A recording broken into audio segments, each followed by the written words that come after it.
ময়লার বস্তা ঠিক করে ধর। এই ঘুরে ঘুরে কি দেখতেছিস? আর তুই কালকে ময়লা নিতে আসিস নি কেন? ভাই কালকে আমাদের বাড়ির পাশে একটা বিয়ের অনুষ্ঠান ছিল, এই জন্যই ময়লা নিতে আসতে পারিনি। আরে বাহ, তোর মতো গরিব ফকিরকে আবার মানুষ বিয়েতেও দাওয়াত দেয়? কিরকম কথা করছেন ভাই?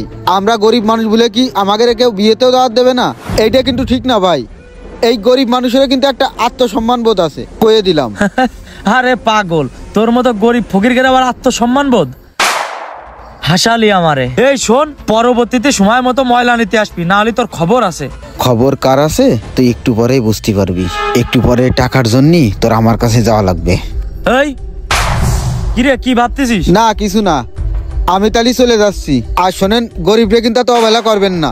এই গরিবরে কিন্তু আপনাদের প্রয়োজন আছে, কথাটা মনে রাখেন। এই শোন, তোর এত কথা ভালো লাগতেছে না, তুই ময়লা নিতে আসিস, ময়লা নিয়ে চলে যা। যা এই জায়গাতে, জ্ঞান দিতে আয়েছে। আগে দেখিনি এর মধ্যে কত টাকা আছে। ওরে সর্বনাশ, আমার তো কপাল খুলে গেছে। সব তো দেখতেছি 500 টাকার 1000 টাকার নোট। সব চকচকে টাকা। কতগুলো টাকা। এই জায়গাতে কাটি পড়তে হবে, বেশি সময় এই জায়গায় থাকা যাবে না। এক পাশে যে টাকাগুলো আলাদা করতে হবে, তাড়াতাড়ি চলে যেতে হবে এই জায়গাতে। কেউ আবার দেখতেছে না তো? না, কেউ নেই, এই জায়গায় চলে যাই।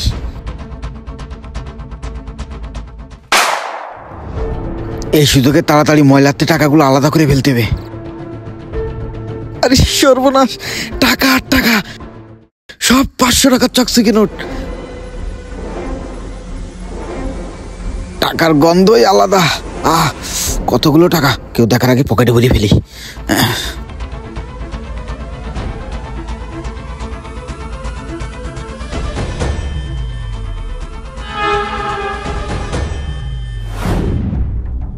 ওই তো মিস্ত্রি চলে আসে। এ রানা, ময়লা রাখা যে কালো বালতিটা আছে না, ওর ভিতরে টাকা আছে, যা নিয়ে আয়। ওরে আল্লাহ রে, কি করছেন ভাই? ভাই ওই কালো বালতিতে যে ময়লা ছিল, আমি তো ময়লা আলারে দিয়ে দিছি। ওরে সর্বনাশ, তুই আমারে কি ক্ষতি করলি? ওই ময়লার বালতির ভিতরে আমি 50,000 টাকা রাখিছি। ওই টাকা যেন না হারায়, শোকেসে রাখলি তোর ভাবি নিয়ে নিত। এই কারণে আমি টাকাটা ওই জায়গায় রাখিছি। তুই 1 ঘন্টার ভিতরে আমার ওই টাকা নিয়ে এসে দিবি, আর না হলে তোর বিপদ আছে, কথাটা মাথায় রাখিস। হায় আল্লাহ, কি সর্বনাশ করলাম। এখন ময়লা আলারে কোন জায়গায় পাবো? ভাই ভাই, আমার বাড়িতে যে ময়লা আলা ময়লা নেই, ওরে কি দেখেছিস? কই না, আমি ময়লা আলারে দেখিনি। আরে সর্বনাশ, আমি এখন এই ময়লা আলারে কোন জায়গায় পাবো? কি ব্যাপারে ময়লা আলারে খুঁজে বেড়াচ্ছে কেন? ভাই আপনি এই জায়গায় বসে রয়েছেন, আর আমি আপনার সারা জায়গা খুঁজে বেড়াচ্ছি। কেন ভাই, আপনি আমার সারা জায়গায় খুঁজে বেড়াচ্ছেন কেন? ভাই ওই ময়লা আলা বালতির ভিতরে আমাদের বাড়ির মালিক টাকা রাখিল, আমি তো ময়লা ভেবে আপনার বাস্তার ভিতরে ঢেলে দিছি। ভাই আমার টাকাগুলো দেন না। আরে ভাই, আপনার ওই টাকা তো আমি রাখিছি, এই যে আমার কাছে রয়েছে। আপনি এত টেনশন করতেছেন কেন? এই নেন, ধরেন আপনার টাকা ধরেন। ভাই আপনি না আমারে বাঁচায়েছেন, আপনি না সত্যি অনেক ভালো।